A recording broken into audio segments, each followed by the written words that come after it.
Hello dear viewers! How are you all doing today? It's Zahra here and I'm thrilled to have you join me for another Adobe Illustrator tutorial. In today's tutorial, we're diving deep into the topic of align, and I've got something special prepared for you. I've created a total of 16 artboards, each showcasing one of the alignment options available in Adobe Illustrator. You will find the precise name of each option prominently displayed at the top of its respective artboard for your convenience. Now, I'm going to step back and let the visuals do the talking. I encourage you to watch this video attentively because it's packed with valuable information. If you have any questions along the way, don't hesitate to drop them in the comments section below.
But you might wonder, what if I'm working with just one shape?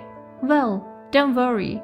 I'll show you how the lone shape aligns with the artboard, and it's going to be consistent with what you will see throughout the rest of this video. So let's jump right in.